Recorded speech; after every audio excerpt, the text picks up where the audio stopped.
Magandang araw po sa inyong lahat mga kababayan at welcome back.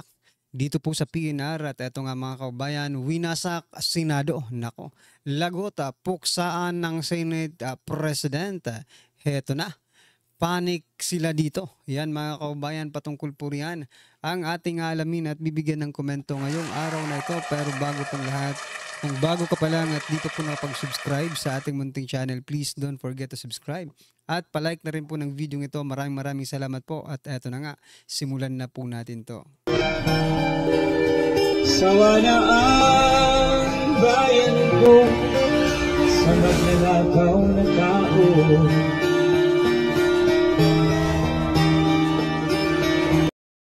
So yan mga kababayan, bago po natin muling i-play ang video ito, pasadahan po muna natin ang mga nagte-trending na mga balita dito po sa mundo ng social media. At eto nga, unahin na po natin itong balita patungkol po dito. Ito po ang balita mula po sa The Manila Times 53 minutes ago. Yan mga kababayan, The Makati Business Club, MBC, on Monday warned of the possible economic hit from continued Senate inaction on impeachment trial of Vice President Sara Duterte. Ha? Yan o. MBC, Duterte trial delay could turn off investors.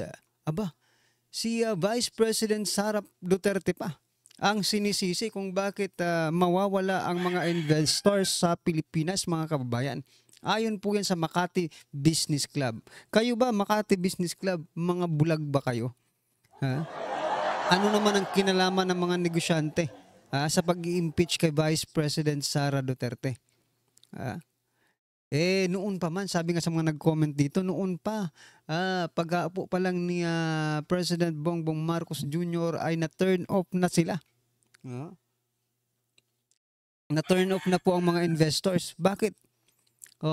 Ang ebidensya po natin dyan kung bakit na-turn off ang mga investors, mga kababayan, dahil ilang beses po nag-travel ang ating Pangulo pero wala naman pong bumalik na ROI or return of investment, di ba? Investment yun yung pag-travel ni President Bongbong Marcos Jr. Naging liabilities tuloy ng ating bansa yung kanyang pag-travel sapagkat walang bumalik na pera, naging gastos lang ng taong bayan or naging gastos lang nila, taong bayan ang gumastos, di ba? Yun, wala kayong sinabing possible hit of economic hit, di ba? At saka ano pa? Yung inflation, mga kababayan, di ba? Ano pa? Yung pagbebenta nila ng gold, gold reserve, di ba? Ang pagbaba ng gold ng Pilipinas, ito nakikita natin. Opinion po natin to pero parang makatotohanan pa kaysa po sa sinasabi nilang si Vice President Sara Duterte ang magiging dahilan. No? Yung impeachment niya ang posibleng maging dahilan para magkaroon ng possible economic hit. Etong mas makatotohanan. No? Ang pagbebenta ng administrasyong ito ng gold reserve ng Pilipinas, this is maybe hindi naman tayo economist, di ba? Pero maaaring ito po ay makaapekto sa ekonomiya ng Pilipinas. Sapagkat lumiliit po ang ating gold, nawawalan po ng value yung ating mga paper money. Yan mga kababayan. Kaya siguro ngayon parang wala na. Wala ka nang mabibili sa yung pera. Kasi ano yan pinaka-back up po yan ng isang isang bansa ang gold, di ba? Kung wala ka ng gold, mas mahirap ka pa, maghihirap pa ang iyong bansa. Yan tuloy hindi nyo nakita, di ba? Na posible yan. Ang posibilidad pa talaga itong impeachment trial. Niloloko nyo ba ang taong bayan? Napapatunong lang tayo. No? Ito, MBC, Makati Business Club. Pag sinabi natin business, matatalinong tao ito, di ba? Yung pangungutang tuloy ng ating ng administrasyong ito, hindi nyo nakikitang magkaroon ng possible economic hit, di ba? Utang dito, utang doon. Hindi na nakakabayad. Anong tawag diyan? Hindi ba yan maapektuhan ng ekonomiya ng ating bansa? Pero itong impeachment, napakalayo na nito mga kababayan. For you to say na ito ang magiging dahilan para magkaroon ng ma-turn off yung mga investors natin, di ba? Hmm. Anyway, mga kababayan, ano po ang inyong masasabi dyan? I-comment nyo na lang at eto pa. Eto ang matindi, mga kababayan, si Ralph Recto. Yan o. Finance Chief, hinimok ang National Tax Research. Eto, tax na naman. Pag-tax talaga ang pinag-uusapan. Number 1 ng taong ito, mga kababayan. Uulitin ko pong sinabi niya ang balitang ito mula po sa Radyo Pilipinas.ph. Finance Chief, hinimok ang National Tax Research Center na ituloy ang pagtatatag ng simple, transparent at makataong sistemang pagbubuwis. Ito pong balita, mga kababayan. Ayon kay Recto, hindi lamang mahalaga ang perpektong pagsusuri ng mga fiscal framework, kundi ang ipadama sa bawat Pilipino na sila ay bahagi ng proseso ng pagkolekta, paggasta at pagpapaliwanag ng buwis. Nako mga kababayan, ang bahagi lang po, no? Ang nakikibahagi, ang bahagi lang kung saan nakikipag-participate ang mga ordinaryong Pilipino ay ang pagkokolekta lang ng tax. Kasi kinokolektahan mo ang bawat isang Pilipino ng tax. Pero kung makikibahagi ang bawat isang Pilipino sa paggasta, wala. Wala kaming bahagi sa paggasta. Kayo po ang gumagasta. Kayong nasa gobyerno po ang gumagasta, no, ng pera ng bayan. Pero sa pagkolekta, may partisipasyon po kaming mga Pilipino, kaming ordinaryong Pilipino, no? Kasi wala kayong kukolektahin kung walang magpapakolektang bawat isang Pilipino, di ba? Kaya wag niyo pong idaan sa mga mabubulaklak na mga salita, Recto. Paggasta. Saan po ng parte ng paggasta ang may participation ng ordinaryong Pilipino? Hindi. Tatanong lang ako kasi hindi ko rin alam kung saang parte or saang part ng paggagasta or paggasta ng buwis ang may partisipasyon ng mga Pilipino. Sabagay, Pilipino rin kayo, di ba? Kaya pero ang tinutukoy niyo yata dito ay mga ordinaryong Pilipino. Bawat Pilipino ang sabi niya, di ba? Ay nako, ano po ang inyong masasabi diyan? Naglolokohan na ba tayo? Or niloloko lang ba tayo? Ano ito? Mind conditioning? Ano yan? I-comment nyo na lang ang inyong reaksyon. At eto, pasadahan din po ito natin, mga kababayan, na puksaan ng Senate President. Yan, nasa thumbnail po natin yan, no? Escudero, Soto at Mig Subiri. May kanya-kanya pong statement patungkol po dito sa impeachment ni Vice President Sara Duterte. Ito po ang sabi ni Senate President Chis Escudero. Sabi niya po dito, mga kababayan, bahagi ng trabaho ko bilang tagapangulo ng Senado at bahagi ng 19th Congress na pagpasyahan ito sang-ayon sa approval o assent ng aming mga kasamahan. At ito naman po ang sinabi ni Senator-elect Tito Soto. Ito, Tito Soto, former Senate President at ngayon, gusto na naman po niyang maging Senate President, mga kababayan. Sabi niya po dito, iyong Senate President, sabi lahat daw ng kilos niya is by the Senate. Just now, Nancy and Migs said, none of them were ever consulted.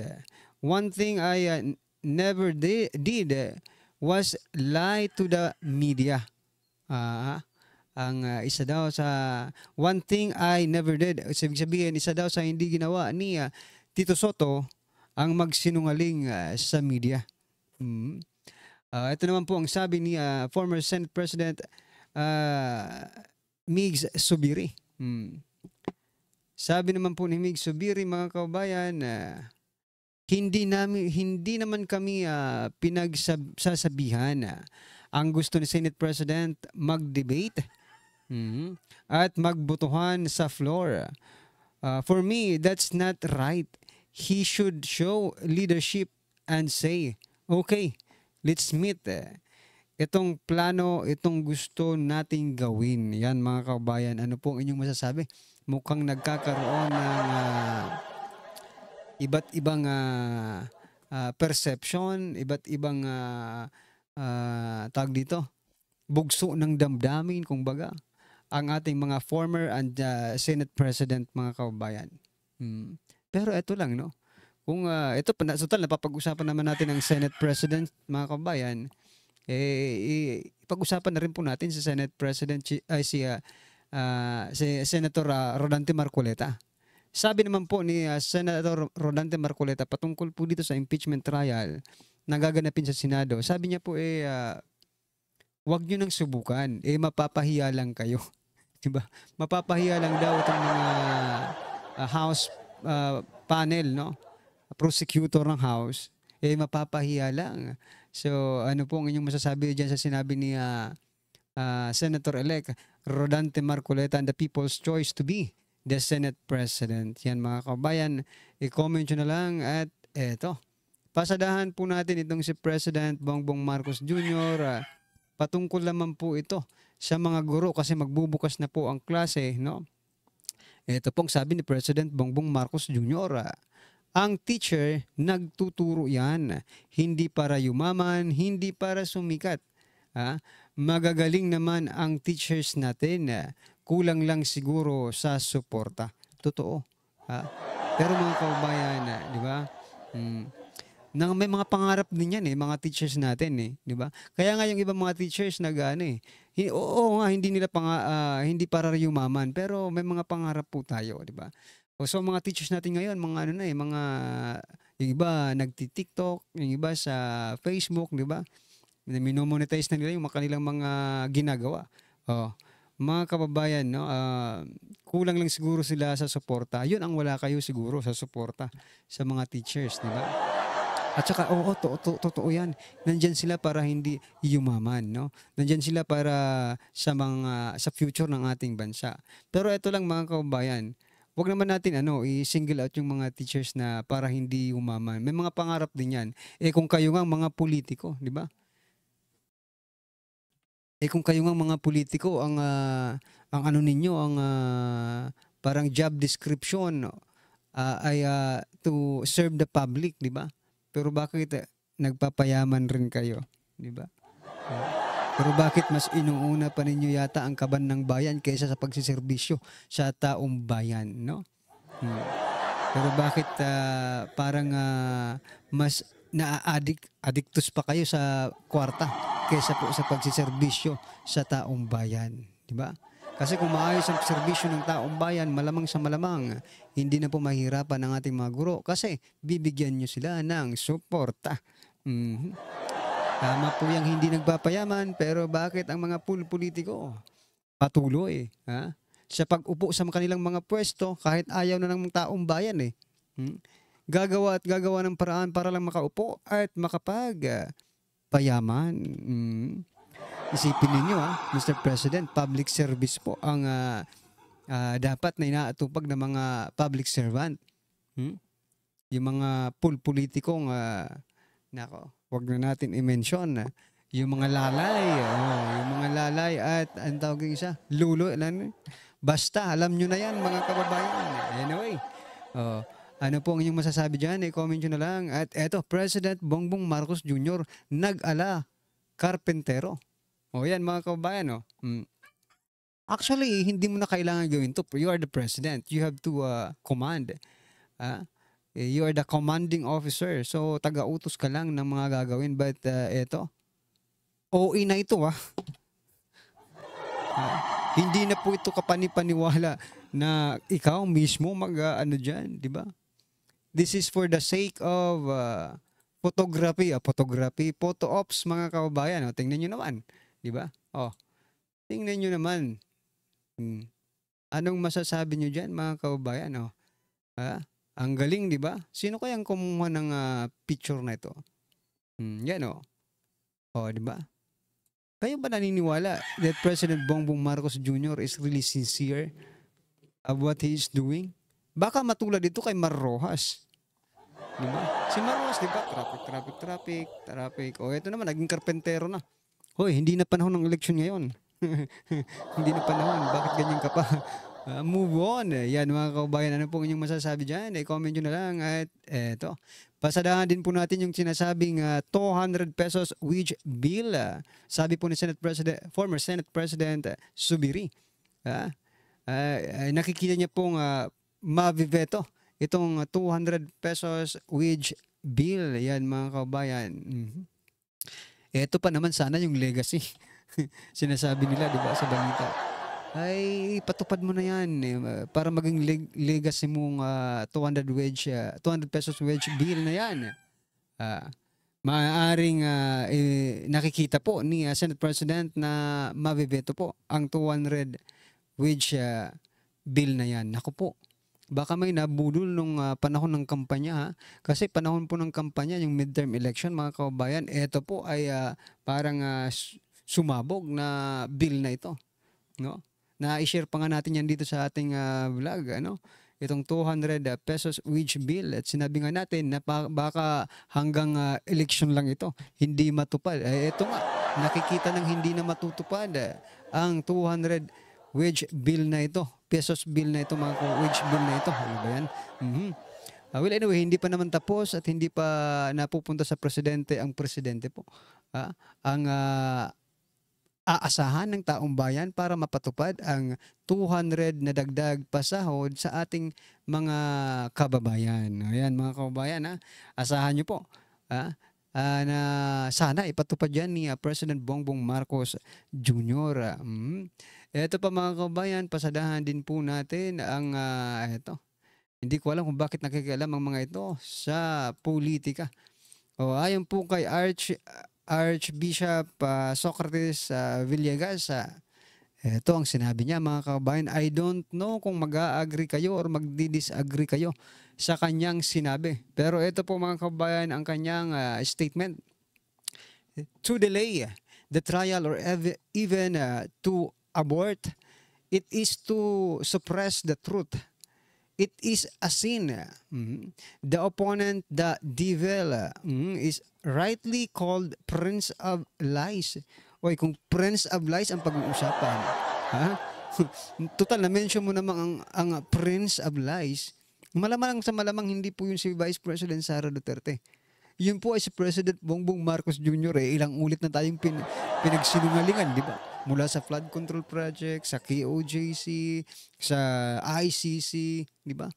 Yan ang masasabi nating Prince of Lies. Prinsipe ng mga sinungaling, sabihin na natin. To abort the trial, even before its delayed commencement, is deplorable, sabi po. It is a sin against justice. The trial by the Senate is a positive command of the Philippine Constitution. Philippine Constitution, it is not about the Bible, di ba? Kaya nga tayo may separation of religion and the state because Philippine Constitution or the Constitution is different from the Bible, mga kababayan. Okay? It is wrong to delay. It is wrong to delay or abort it. According to no less than the farmers of the Constitution itself, I add, it is sinfully wrong. It offends truth and justice. Yan mga kababayan. Tawanan na lang po natin ito. Bakit ganon mga kababayan? No? Lahat ng lahat ng sektor ngayon nagsasalita. Eskwelahan, human rights, no? Mga bayarang di ba? Tapos religion, ang dami pong nilang isasalita. Tapos mga makabayan black, nagsasalita. Sabi nga ni Senate President Chis Escudero, yung mga nagsasalita ngayon, halata naman Sila po ay mga kalaban sa politika ng mga akusado. Maaaring si Socrates po ay kalaban ng Duterte. Anyway, but I'm trying to point out dito mga kabayan, there is a separation of church, religion, and the state. So, let's stay that way mga kabayan. So, mahirap naman kung kayo pag may issue po sa gobyerno, you're active. Tapos yung gobyerno, pag may issue kayo sa inyong mga wala namang pakialam ang gobyerno. Diba? Hindi nakikialam ang gobyerno. So, ayan mga kababayan. Ano po ang inyong masasabi? Tama ba itong ginagawa ng ating mga religious groups, mga kababayan? Ito ang isang example nito. Yan yung cross po natin ngayon, hindi na po, iyan po nakasulat. Yung cross natin ngayon, impeach forthwith. Yan, preachers at the gate. Yan mga kabayan. Ito po ay mula sa Daily Tribune 1 hour ago. The CBCP mouthpiece is emphasizing people to join the 3-day protest. Ito yung kay Dilima. Diba? Sabi ni Dilima, 3-day protest. Rally at the Senate. Did not merely pray for justice. He demanded it. And he defined what it should look like. Yan mga kababayan. Ito pala yung kay Dilima. Kasamahan pala ito ni Dilima mga kababayan. Kaya naman pala. Nangangamoy. Ito last po natin pag-uusapan mga kababayan. Sabi po ni Representative Ace Barbers, hints at possible return of Quadcom in next Congress, Quadcom 2.0. Nako po, ito pakinggan po natin at bigyan natin ng reaksyon. Kaya sa mga natutuwa sa pag-aakalang nakalusot na sila sa investigasyon, paumanhin po sapagkat malaki ang posibilidad na magkakaroon muli ng Quadcom sa darating na Kongreso. Ito ang Quadcom 2.0. Nakakatawa talaga sa Barbers, no? Ayaw pa talagang tumigil. Hindi na nga kayo no? May 2.0 pa pala. Asahan po natin. 2.0 na Quadcom. Sino kaya ang mamumuno? Sino kaya mga Mr. Chair? At sino naman kaya ang kanilang titirahin dyan sa Quadcom na yan? Malamang Duterte pa rin. Duterte allies, Duterte. Kasi ang Quadcom po ay ginawa para sa mga Duterte. It is created because of the Duterte. Ano po ang inyong masasabi dyan mga kabayan? Comment nyo na lang. At eto, pasadahan po natin ang video ito at bigyan po natin ng reaksyon. Eto na po.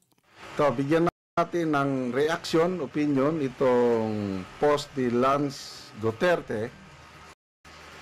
Feeling proud in Camp Aguinaldo, Quezon City. Sabi niya, 1 hour ago ito, bago pa.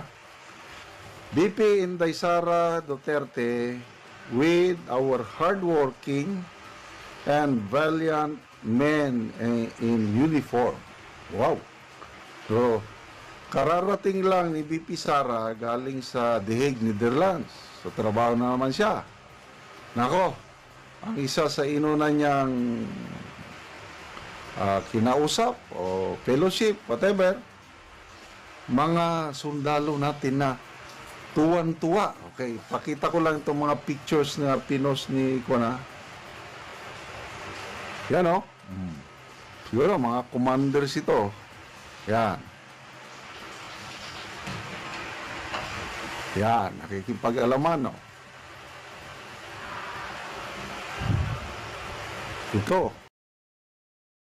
So yan mga kababayan, isa lang pong ibig sabihin yan that yung ating armed forces mga kababayan ay malapit pa rin po ang loob at hindi po nawawala ang kanilang respeto respeto, di ba, sa mga Duterte because of what former President Duterte did to their organization mga kababayan, no? Pinahalagahan talaga ni former President Duterte and even, no, the Dutertes, no, pinahalagahan po nila ang armed forces of the Philippines. Yan mga kababayan, ano po ang inyong opinion, reaction patungkol po sa video ito? Comment nyo lang po sa baba para at least alam po natin mga kababayan ang inyong opinion. Maraming salamat po. Please don't forget to like the video. Maraming salamat po. Sawa na ang bayan